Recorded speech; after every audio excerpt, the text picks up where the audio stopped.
Muchos de ustedes tal vez han escuchado alguna vez la historia o lo han hecho película. Es un libro, una obra de William Shakespeare que se llama Romeo y Julieta.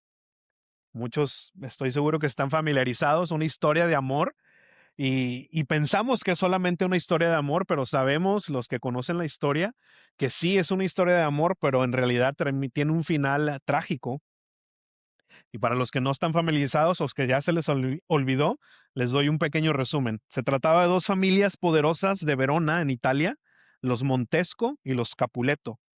Estas familias estaban envueltas en una amarga disputa que tenía ya mucho tiempo y de hecho ya tenía tanto tiempo que nadie se acordaba qué fue lo que inició este pleito, esta disputa, pero estaba ahí todavía.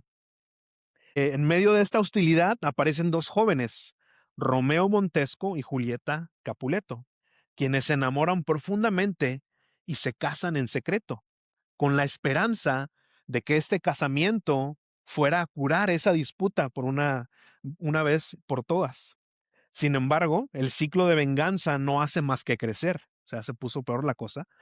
Teobaldo, primo de Julieta, mató a un amigo de Romeo y Romeo, por supuesto, enfurecido, se venga y mata a Teobaldo.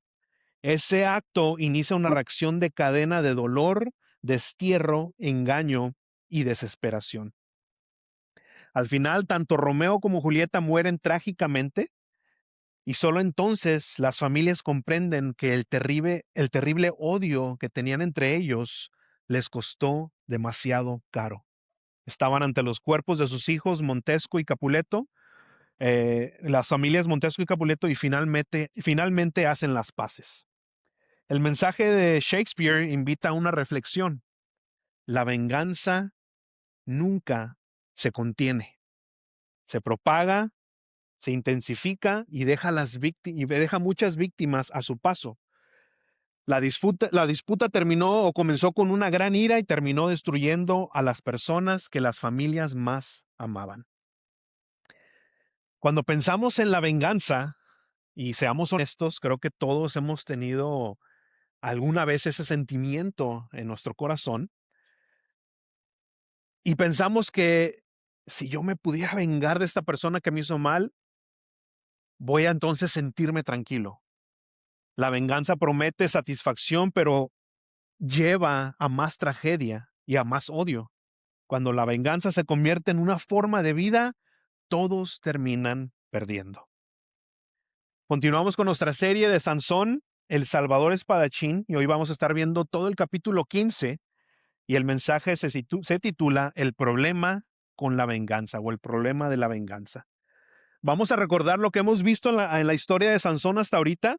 ¿Se acuerdan que a base de berrinches, lo vimos la semana pasada, Sansón se quería casar con una mujer filistea que era parte de la nación que estaba oprimiendo a Israel, o sea, de los enemigos, pero pues obviamente lo logró, ¿no? Logró casarse con esta mujer, pero la noche de su boda, si recuerdan, el hermano Josué dio este mensaje, les dio una adivinanza a estos hombres y les apostó, les hizo una apuesta. Si ustedes adivinan este acertijo, yo les voy a dar 30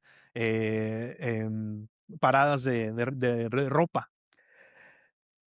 Y Sansón pensó que los estaba engañando, pero ¿qué fue lo que pasó? Si recuerdan, salió siendo engañado él mismo porque estos hombres acudieron con la que iba a ser su esposa, con su esposa, y le sacaron la verdad.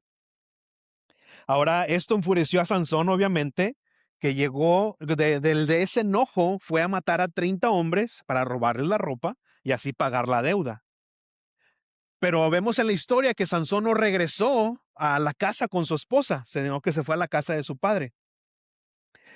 Entonces, vamos a ver qué hizo Sansón cuando cuando regresó a la casa de su esposa, en lugar de llegar con su esposa, resulta que hubo una sorpresa, que ya no tenía esposa porque se la habían dado a otro hombre. Ahora vamos a ver cuál fue la reacción de Sansón, que cuando fue engañado, cuando le hirieron su orgullo, mató a 30 hombres, ahora que regalaron a su esposa, ¿cuál será su reacción? Vamos a leerlo en Jueces 15 y vamos a leer todo el capítulo y los versículos no van a salir ahí arriba, pero quiero que si tienen su Biblia, ábranla, estaría perfecto. Pero si no, escuchemos la historia y veamos cómo es el desenlace de esta gran telenovela, Sansón. Vamos a leer la palabra de Dios y recuerden, cada vez que nosotros estamos leyendo la palabra de Dios, es Dios hablándonos. Dice Jueces capítulo 15 y vamos a leer todo el capítulo. Dice el versículo 1, pasando algún tiempo, durante la cosecha de trigo, Sansón tomó un cabrito y fue a visitar a su esposa. Voy a la habitación de mi esposa, dijo él, pero el padre de ella no le permitió entrar, sino que le dijo, yo estaba tan seguro de que la odiabas que se la di a tu amigo. ¿Pero acaso no es más atractiva su hermana menor? Tómala para ti en lugar de la mayor.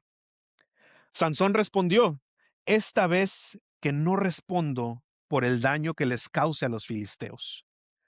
Así que fue y cazó 300 zorras, las ató cola con cola en parejas y cada pareja le amarró una antorcha.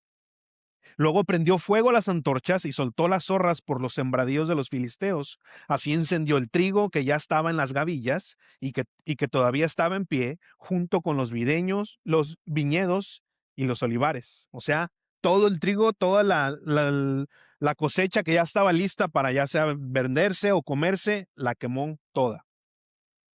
Ahora no estamos hablando de solamente unas hectáreas, estamos hablando bueno, esta es una exageración, pero es un incendio forestal ahí. O sea, prendió mucha siembra. Y tengan eso guardado porque va a tomar importancia. Versículo 6. Cuando los filisteos preguntaron, ¿quién hizo esto? Le dijeron, Sansón, el yerno del Timnateo, porque éste le quitó a su esposa y se la dio a su amigo. Por eso los filisteos fueron y la quemaron a ella y a su padre. Pero Sansón les dijo, puesto que actuaron de esa manera, no pararé hasta que me haya vengado de ustedes. Y los atacó tan furiosamente que causó entre ellos una tremenda masacre. Luego se fue a vivir a una cueva que está en la peña de Etam. Los filisteos subieron y acamparon en Judá, incursionando cerca de Lejí.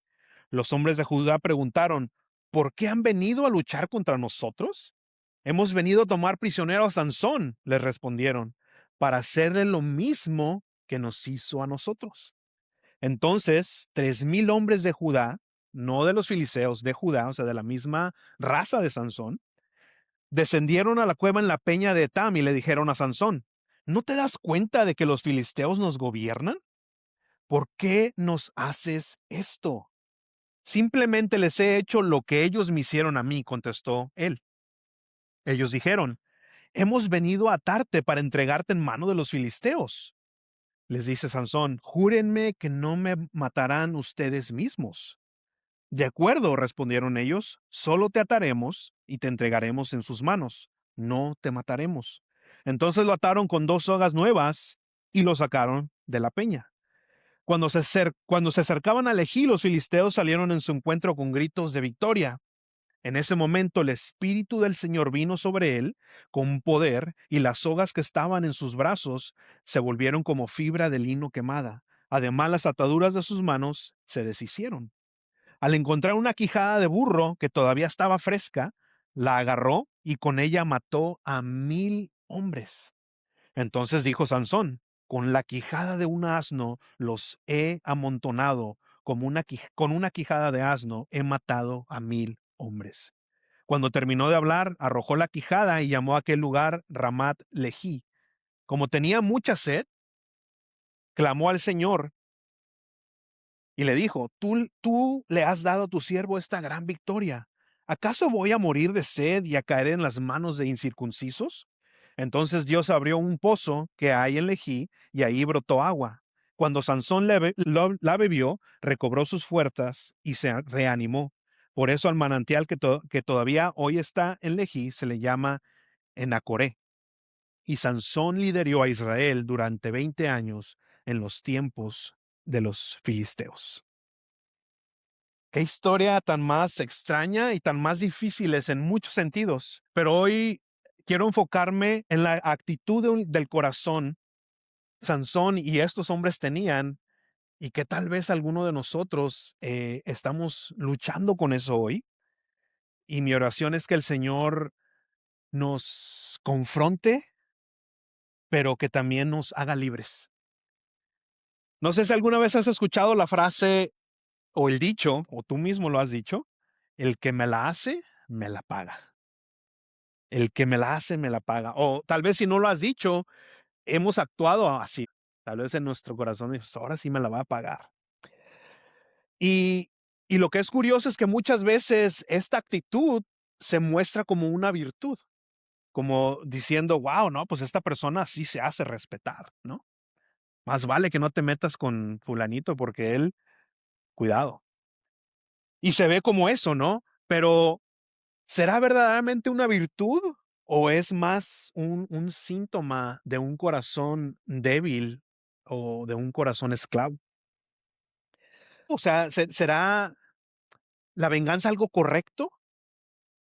¿Que la venganza no podría ser una expresión de justicia? Cuando nosotros vemos cosas en las noticias o sabemos de algo, ¿no? De algún crimen y nos llena, ¿no? Nos da coraje, ¿no? De las injusticias que muchas veces vemos. Y lo vemos en las películas, ¿no? Cuando el malo recibe su merecido, es como un sentimiento, ¿no? Que dices, se lo merecía. ¿Que la venganza no es eso? ¿Que la venganza no puede ser una expresión de justicia? Vamos a contestar esas preguntas, a ver qué nos dice nuestro Señor sobre eso. Y vamos al punto número uno. El problema con la venganza es la raíz de la venganza es un ego herido. Desde el capítulo 14 vemos que Sansón quiso engañar a estos hombres, ¿verdad? Como platicamos hace rato, haciéndoles esta apuesta, ¿no? De que no iban a poder contestar este acertijo, pero al final de cuentas él fue engañado. Y vimos su reacción. Fue a matar 30 hombres de puro coraje. Ha de haber dicho, de Sansón no se burla nadie, van a ver. Pero no sé si él llegó a meditar o a tomar un momento y decir, bueno, en realidad, pues el primero que quería hacer daño, el primero que quería engañar, pues, era yo. O sea, en realidad, como no me salió la tranza, no me salió mi plan, ahora sí hubo una indignación de parte de Sansón. Y cuántas veces nosotros no hemos actuado así, ¿no? No nos portamos mal con alguien o maquinamos, no sé, algún tipo de engaño. Y cuando nos descubren o simplemente no sale en los planes y nos regresan con una moneda con la que nosotros pensábamos pagar, nos sentimos indignados. Ah, ¿cómo se atreve? ¿Cómo se atreve a hacerme eso? Nos empezamos a hacer las víctimas, ¿no? Y tal vez a veces sí, y muchas veces pasa, sí sufrimos verdaderas injusticias. O sea, hay cosas que sí son legítimas, que sí recibimos eso. Pero si vemos a Sansón, le quitaron a su mujer. Ahora, él se fue y hizo unas cosas que tal vez dijeras, bueno, pues no iba a estar esperando a la mujer para siempre, pero al fin de cuentas, dar la mujer de alguien a otro hombre es una injusticia. Podríamos decir que Sansón tiene derecho a estar enojado, ¿no? Derecho a estar molesto por lo que le hicieron. Pero ¿cuál fue el error? ¿O cuál es el error que nosotros cometemos cuando sufrimos esas injusticias? El error que cometió Sansón es de creer que el pecado de los demás le daba licencia moral para él mismo actuar pecaminosamente. Cuando nosotros recibimos esa injusticia, nosotros excusamos ahora nuestro pensamiento, excusamos nuestras acciones al decir, bueno, él cometió pecado contra mí. Eso me da a mí el derecho de entonces también portarme de esa manera. El ego de Sansón fue herido y se convirtió en su propio abogado defensor. Dice ahí en Jueces 3, 15:3, dice, Sansón dijo, esta vez no podrán culparme de todo lo que les haré a ustedes, filisteos. En otras palabras, Sansón pensó que el pecado que iba a cometer no era culpa suya. O sea, no es mi culpa. Oye, ¿tú por qué te enojas? No, me hicieron enojar, ¿verdad? Yo tengo el derecho de sentirme así, de actuar así. Y nos convertimos en el juez de la situación, pero cuando nosotros juzgamos o las injusticias que nos hacen a nosotros, ¿seremos buenos jueces de esas cosas? Porque pareciera que cuando juzgamos nosotros nuestros casos, ¿por qué siempre terminamos siendo los inocentes? No, es que yo soy la víctima aquí, ellos son los culpables. Nos convertimos en jueces y por supuesto ante los ojos de nosotros somos inocentes. El mundo puede argumentar a favor de la venganza, pero ¿qué nos dice nuestro Señor sobre eso? Santiago 1:20 dice, el enojo humano no produce la rectitud que Dios desea. El ego herido es el mejor engañador. Cuando alguien nos lastima, nuestra mente rápidamente construye el caso y, como les decía, nos convertimos en las víctimas y ellos en el villano. Dice Proverbios 21:2, dice, a cada uno le parece correcto su camino. O sea, meditamos y decimos, sí, él es el culpable. Pero dice, ahí la segunda parte dice, pero el Señor juzga los corazones. Aunque parece una acción justa, según nuestra propia justicia, no le estamos, no estamos haciendo, no lo estamos haciendo con un corazón recto, sino que con uno que desea la venganza, con un corazón que está dolido, no porque quiera justicia, sino porque me pegaron en mi ego, en mi orgullo. La ira descontrolada y vengativa del hombre jamás produce la justicia que Dios demanda, solo produce destrucción. Somos autoengañados por el celo de la justicia, que en realidad es orgullo disfrazado. Pero vamos a ver qué nos dice la palabra de Dios. Dice Romanos 12:17 al 19 y el versículo 21, dice, no paguen a nadie mal por mal. Procuren hacer lo bueno delante de todos. Si es posible, en cuanto dependa de ustedes, vivan en paz con todos. Fíjense lo que dice el versículo 19. No tomen venganza, hermanos míos, sino dejen el castigo en las manos de Dios. Porque escrito está, mía es la venganza, yo pagaré, dice el Señor. Leemos este versículo y si leen bien, tiene que empezar una lucha interna. ¿Cuál es esa? A ver, Señor, tú me estás diciendo, no tomes venganza, pero en ese mismo versículo me dices, la venganza es mía. O sea, Señor, yo no puedo tomar venganza, pero tú sí. ¿Cómo está eso? Y guarden eso en su corazón porque vamos a responder esa pregunta más adelante. Dice el versículo 21, no te dejes vencer por el mal, al contrario, vence el mal con el bien. La raíz de la venganza del corazón del hombre proviene del mal. Porque cuando justificamos nuestro pecado y actuamos en él, cuando tomamos la decisión de decir, ¿sabes qué? Sí me voy a vengar. Prepárate, agárrate, porque vas a desencadenar una ola de odio, de veneno y de acciones tan destructivas que no solamente destruyes a las personas que están a tu alrededor, pero te destruyes a ti mismo. Y es exactamente lo que vemos en la historia. ¿Cuál es el segundo punto? El segundo problema, hay más, pero estos son 2 puntos. El problema con la venganza se convierte en un ciclo de odio a gran escala. El acto de Sansón de quemar a los campos de los filisteos parecía algo trágico. Y podríamos decir, bueno, no quemó una vida humana, ¿no? Como lo hicieron los filisteos. Los campos pueden volver a crecer. Y obviamente hay razón en eso, pero como les decía hace rato, lo que Sansón hizo fue quemar hectáreas tras hectáreas de alimento, de sustento económico, porque obviamente ellos vivían de eso, perturbó su economía y se levantó una gran hambruna a través de eso. Entonces lo que hizo Sansón no fue cualquier cosa. Ahora imagínense, ¿me quitas a mi esposa? Ok, ahora yo te pongo a una gran hambruna. La venganza o el pecado en general es un mal que no se sacia y que al contrario solo desata este efecto dominó de destrucción que arrasa con todo.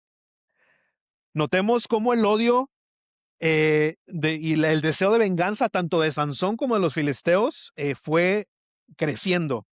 Primero Sansón, hirieron su orgullo por haber adivinado ese acertijo, mató a 30 hombres. Ah, matas a 30 hombres, ¿qué dijeron los filisteos? Ahora voy a dar tu esposa a alguien más. ¿Qué dijo Sansón? Ah, das mi esposa a alguien más, ahora yo desato la hambruna en tu tierra. Ah, tú desatas hambruna en mi tierra, ahora voy a quemar a tu esposa y a su papá. Ah, quemas a mi esposa y a mi suegro, ahora voy a matar 1000 hombres. Y en ningún momento dices tú, wow, ya, ya me siento tranquilo, ya me desquité, ya pagué, ya me vengué, ya estoy tranquilo. Ni Sansón ni los filisteos llegaron a decir eso, sino al contrario. Ahora, ¿qué más mal puedo hacerlos? ¿Qué más? Que ahora, ¿cómo puedo elevar esto? Es increíble, el corazón del hombre airado jamás va a tener descanso, jamás. El mundo y nuestra carne nos dicen que si devolvemos el golpe, estaremos a mano. Pero el pecado, familia, la venganza, no se conforma con empatar. O sea, no te pisan el callo y dices, le voy a pisar el callo. No, dices, le voy a romper la pierna, ¿no? O sea, jamás dices, bueno, ojo por ojo, ¿no? No, siempre es más. Ahora, ¿se pueden imaginar esto? Dos personas con ese mismo corazón, con ese mismo deseo de venganza y querer superar el uno al otro en cuanto a maldad. ¿Dónde va a parar eso? Es tan trágico, es como un cáncer y es irónico porque la venganza, el odio, es, es como un veneno que nosotros pensamos que si nos tomamos ese veneno del odio, vas a hacerle daño a la otra persona. Piense lo que dice Hebreos 12:15. Dice, cuídense unos a otros para que ninguno de ustedes deje de recibir la gracia de Dios. Tengan cuidado de que no brote ninguna raíz venenosa de amargura, la cual los trastorne a ustedes, o sea, ya no los deja pensar, están tan airados que ya la lógica abandona sus mentes. Dice, los trastorne a ustedes y envenene a muchos. El deseo de venganza es como un veneno que tomamos y pensamos que le vamos a hacer daño a la otra persona, como lo decía. Pero no solamente a la otra persona, sino que lo regamos por todos lados. El mundo nos dice que si no te defiendes, si no te das a respetar, si no pagas lo que te hacen, eres débil. Pero ¿qué dice el Señor al respecto? No solamente nos dijo, pero Él nos lo mostró. El hombre más fuerte que jamás ha pisado la tierra, cuando fue clavado en la cruz injustamente, Él tenía el poder de convocar legiones de ángeles y masacrar a todos sus enemigos, como lo hizo Sansón. Y, y tenía razón. En esta vez iba a ser un justo juicio, pero no lo hizo. ¿Por qué? Y escuchen esto, iglesia, porque la verdadera fuerza del cristiano no está en vengarse, sino está en confiar en nuestro Señor. Jesús confió y le entregó la causa al Padre, al juez justo. Tenemos que confiar, familia, tenemos que romper con ese ciclo de odio. Romper el ciclo de la venganza no significa ignorar la injusticia, porque sí existen las injusticias y sí son cosas que van a ser cobradas. Pero el Señor dice, no, espérate, tú no estás para cobrarlo, la venganza es mía, yo voy a pagar. Entonces no se trata de ignorar lo que te han hecho, no se trata de ignorar la injusticia, pero se trata de dejar que el juez justo sea quien tome la rienda de eso. Sansón cayó en la maldición del ciclo de venganza y estamos viendo toda la destrucción que fue dejando en su paso. Pero vino Jesús y Él rompió con ese ciclo en la cruz del Calvario. Y estamos viendo hasta el día de hoy esa enorme victoria y esa bendición que todavía disfrutamos por esa decisión que tomó Jesucristo de no pagar mal por mal. Es mejor transformar a nuestros enemigos en amigos Y dices tú, bueno, pues espérame, qué fácil decirlo. Y sí, tienes razón. Lamentablemente hay personas que les gusta el drama y que no se dejan, ¿verdad? Pero dice la palabra de Dios, ama a tus enemigos. Y no solamente eso, pero el Señor nos llama, dice, cuando te hagan mal, dice, perdona 70 veces 7. Señor, ¿por qué no la pones tan difícil? Y sí lo es, pero por eso el Señor no solamente nos puso el ejemplo, pero nos dio al Espíritu Santo para que pudiéramos hacerlo, que es sobrenatural. Es sobrenatural. Ahora, la cuestión es esta. No va a suceder por arte de magia. No va a suceder que, no, voy a poner la Biblia de almohada y no voy a absorber todo. No, no funciona así. Tiene que haber un deseo en el corazón. Ahora, Jesucristo da respuesta. Pero antes de llegar ahí, quiero que veamos dos cosas que el Señor está haciendo en Jueces 15, porque es un capítulo muy extraño. Pero el Señor está obrando a través de eso. Dirás, ¿cómo? ¿Cómo el Señor obra a través de esas expresiones de odio? El pueblo de Dios vivía en paz con los filisteos. Los reconocían como sus gobernantes y ya se habían adaptado a toda esa opresión que estaban recibiendo. O sea, ya para ellos era la manera de vivir, era lo cotidiano, era, okey, hoy nos oprimen los filisteos, nos inculcan sus valores, ya me rindo, me voy a unir al enemigo, ¿no? Diciendo así. Pero tanto los filisteos no estaban, amenazados en nada, o sea, no se sentían, no, el pueblo judío ahorita se va a levantar en armas. Los filisteos también se sentían tranquilos, que no veían, un descontento de parte de ellos. Entonces ya los tenían, como quien dice, a su lado. A los filisteos solamente les interesaba vengarse de Sansón. Por eso a los israelitas se les hizo extraño cuando llegaron a 3,000 hombres a buscar a Sansón y les dijeron, oye, ¿por qué vienes contra nosotros? Si nosotros somos cuatachos, ¿verdad? Les incomoda que pudieran haber un conflicto entre ellos. Y fue cuando le dijeron a Sansón, y Sansón, ¿no sabes que estos son nuestros gobernadores? ¿No sabes que son los que gobiernan sobre nosotros? No nos metas en broncas, estamos bien, estamos tranquilos. Y esto me pareció muy interesante. Fíjense este comentario de Tim Keller. Dice, algo ha faltado en el ciclo del libro de jueces. ¿Se acuerdan del ciclo del libro de jueces? El ciclo del libro de jueces es el pueblo de Israel se olvidaba del Señor, el Señor levantaba una nación que los oprimía, el pueblo de Israel se arrepentía y clamaban al Señor y el Señor mandaba un libertador. Y ese es el ciclo que vemos en el libro de jueces. Pero fíjense lo que dice aquí, lo que nota Tim Keller. Dice, falta eso, dice, falta algo en este ciclo. Israel no ha clamado para ser rescatado de la opresión. No hay resistencia. En el pasado, Israel gemía y sufría bajo la ocupación de potencias paganas, pues su dominio era tanto militar como político. Ahora los israelitas no gimen ni resisten a sus captores, ya que han adoptado por completo los valores, las costumbres y los ídolos de los filisteos, o sea, sus dioses, y se han adaptado a ellos. Qué miedo, qué trágico, ¿verdad? Que el pueblo de Dios se haya adaptado totalmente a a esta nación pagana. Como hijos de Dios, no tenemos que adaptarnos al mundo. El Señor no quiere que estemos cómodos y créeme que va a empezar a incomodarnos cuando venga la palabra y nos quiera liberar. Pero no actuemos como el pueblo de Israel y digamos, espérame, no le muevas, yo estoy bien cómodo, estoy bien tranquilo de donde estoy, nomás dime que Dios me ama y que no importa lo que esté haciendo, todo voy a estar bien. No me digas otra cosa. Pero gloria a Dios que el Señor levanta a esos Sansones que nos empiece a incomodar.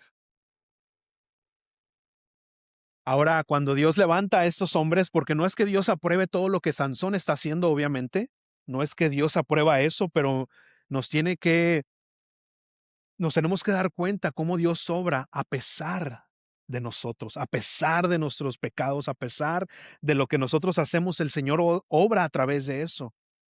Él no permitió que Israel hiciera las paces con la idolatría. Israel debía ser un sacerdocio, un pueblo de sacerdotes, de creyentes en el único Dios verdadero y vivo, representado ante el mundo en ellos, no volverse igual que el mundo. Así nosotros, iglesia, no tenemos que hacer las paces con el mundo en el sentido de reconciliarnos con el pecado. Que cuando caigamos en pecado, iglesia, no nos sintamos cómodos. Haya un arrepentimiento y que haya una, eh, una reconciliación con el Señor. El Señor nos invita, dice, ven a mí, pongámonos a cuentas. Yo soy bueno y justo para limpiarte, para perdonarte, pero no para sentirnos a gustos, porque entonces va a llegar tu Sansón ahí. No hagamos pacto con el mundo, ni la manera de vivir, ni de pensar, ni tratemos de seguir a Cristo con un pie en el mundo y un pie en Cristo, porque no va a funcionar. El mundo siempre te va a permitir y de hecho te invita a que tengas tu religión. Claro. De hecho, hay psicólogos que dicen, wow, yo siempre le digo a mi gente que tengan una religión, que tengan una conexión espiritual, porque estamos diseñados para eso, pero no para tener una conexión espiritual con los árboles o con cualquier otra cosa. Si el mundo te invita a eso, te permite tener eso, pero ¿qué te dice? Ah, espérame, pero no seas fanático, no seas exagerado, no es para tanto. Sé práctico, ¿no? Sé práctico con tu fe. Y el Señor nos llama precisamente a ser santos. ¿Qué significa eso? ¿Significa que no cometemos errores, que somos perfectos? Claro que no. La palabra santo significa apartados para Él, apartados para su propósito. Por eso la palabra de Dios siempre llama a renovar nuestra mente, a ser eh, hechos de nuevo, a nacer de nuevo. No es alguien que es un santo, no es alguien que es perfecto, sino alguien que tiene diferentes valores y estándares por los cuales se rige el mundo. Esto no tiene mucho que ver con lo que comemos, con lo que vestimos, con las cosas externas, sino tiene todo que ver con lo que amamos. ¿Qué es lo que amas tú? Dice la palabra de Dios, amarás al Señor tu Dios con todo tu corazón, con toda tu mente y con todas tus fuerzas. Cuando tu corazón está en el Señor, todo lo demás, familia, va a caer en su lugar. No se trata qué comes, qué vistes, se trata qué es lo que amas. Y entonces cuando tú tienes ese amor con el Señor, sí hay respuestas externas, pero no se trata de eso. Podemos parecer iguales a los demás, pero cuando observan nuestras vidas más a fondo, tiene que haber una diferencia notable. Y una de esas diferencias consiste en optar por la misericordia y el perdón por encima de la venganza. Vamos a regresar al punto que les dije. ¿Cuál es la diferencia entonces entre la venganza que nace del corazón del hombre y la que nace del corazón de Dios? La diferencia es que la que viene de Dios es justicia perfecta. La justicia de Dios, estas tres cosas. Dios es omnisciente y nosotros no. ¿Qué significa eso? Que el Señor no solamente ve y sabe todo, pero ve más allá de lo que tú y yo vemos. Nosotros vemos las acciones de las personas, pero el Señor ve nuestro corazón. Dios demostró el mayor acto de perdón en la cruz. Dios desató su justicia justa y santa sobre Jesucristo, para que nosotros pudiéramos encontrar la reconciliación. Y aún, familia, Él está en busca de esa reconciliación con muchos de ustedes. Dios desea la redención para todos, no la venganza. No solamente nos dice qué hacer, pero nos dio el ejemplo. Voy a terminar con esto. Dice Jueces 15, 18 al 19. Dice, pero Sansón tenía mucha sed después de matar a 1000 hombres, ¿quién no, verdad? Así que clamó al Señor y le dijo, tú me has usado a mí, que soy tu siervo, para salvar a tu pueblo. ¿Y ahora tendré que morir de sed y caer en mano de estos incircuncisos? Entonces Dios abrió el pozo que está en Lejí, y de ahí brotó agua para que bebiera, se reanimara. Por eso ese lugar se llama Encore, y hasta el día de hoy todavía está en Leí. No vemos muchas veces que Sansón ora. Lo vimos 2 veces, y esta es una de ellas. Invocó al Señor, pero reconoció, dice, Señor, yo sé que fuiste tú el que me diste esa victoria. Reconoce que no basta su propia fuerza, sino que depende del Señor para la victoria. Dios proveyó agua, o sea, respondió a su oración de esa necesidad que tenía. Al final, tenemos que darnos cuenta que tanto Sansón como nosotros dependemos de la misericordia de Dios. Dependemos de la fuerza, de la fortaleza del Espíritu Santo para la batalla, para las pruebas, para las tormentas, para recibir esa agua. ¿Recordará Sansón este momento que vivió con el Señor, esa respuesta de su oración? ¿O será que más adelante en la historia volverá a caer en el engaño soberbio de confiar en sí mismo? ¿Nos pasará a nosotros? Oramos al Señor y el Señor responde, pero más adelante en los capítulos de nuestra vida volvemos a confiar en nosotros mismos, volvemos a querer hacer lo mismo. Y en este caso, en la historia de Sansón, lo vamos a ver la próxima semana. En Coré significa manantial del que clama. Y todavía existía en Lejí en esos tiempos porque el autor se refiere a él. O sea que lo más probable es que era un manantial que no se secaba, lo cual simboliza algo muy profundo. Por muy sombrías que sean nuestras circunstancias, tenemos que saber que siempre hay una esperanza. Quienes invocan al Señor van a recibir respuesta, tal como lo hizo Sansón en ese momento de cansancio. Ahora, nosotros tal vez no tenemos un manantial que nos recuerde clamar al Señor, pero sí tenemos algo mucho más glorioso que eso. Podemos voltear a la cruz del Calvario y mirar a nuestro Salvador, capaz de hacer lo que Sansón nunca pudo hacer, perdonar a su enemigo y capacitar a sus seguidores para hacer lo mismo, librándose del amargo odio que alimenta la venganza. Sansón, y lo vamos a ver la próxima semana, jamás pudo traer liberación permanente a Israel, porque era un hombre carnal que vivía para sí mismo y para su propia gloria. Su fuerza era temporal. Pero nosotros tenemos a un hombre fuerte, cuya fuerza y su perdón son inagotables. Cuando Jesús fue clavado en la cruz, Él no buscó justicia para sí mismo, sino que asumió la justicia divina en nuestro lugar. El ciclo de venganza nos va a destruir. Ese ciclo de venganza va a dejar un camino de destrucción a nuestro alrededor. Sansón clamó a Dios cuando estaba agotado y Dios respondió. Ahora la pregunta es esta. ¿Te sientes tú agotado espiritualmente?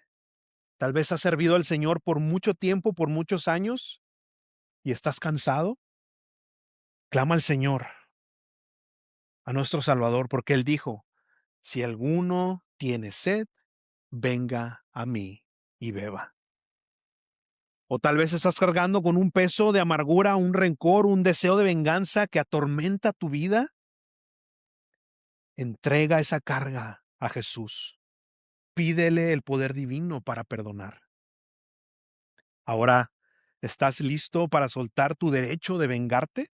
¿Estás listo para dejar de intentar ser tu propio juez? y confiar en aquel que fue atado por ti y por mí para que nosotros pudiéramos ser libres? Sé libre, sé libre, familia, el día de hoy.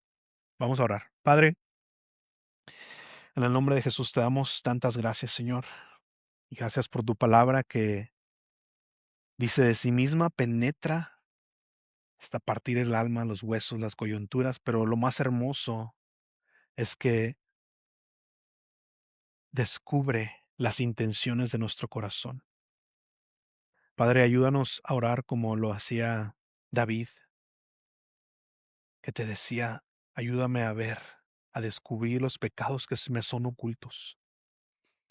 Padre, muchas veces tenemos cosas en nuestro corazón que queremos ocultar y que en realidad no solamente lo ocultamos porque no sabemos que está ahí, sino lo contrario, sabemos que está ahí, pero lo ocultamos porque queremos tenerlo ahí.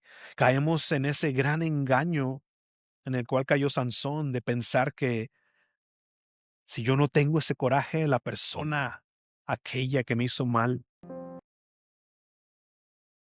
se va a ir limpio.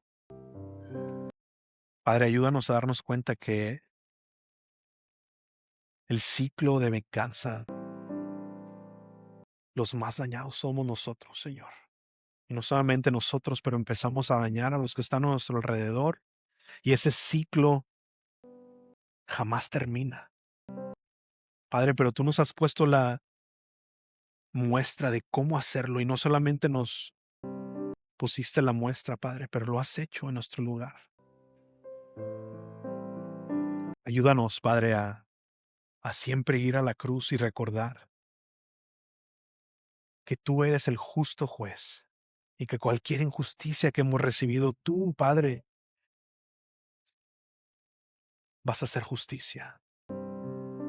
Nos toca esperar, nos toca hacer lo que tú nos has dicho que hiciéramos. Amar, perdonar, dar misericordia, dar gracia como la hemos recibido nosotros mismos. Ayúdanos, Padre mío. Reconocemos que nuestras fuerzas solamente nos ha traído ruina, por eso venimos a ti. Padre, gobierna nuestro corazón, nuestra mente. Te lo pedimos en el nombre de Cristo.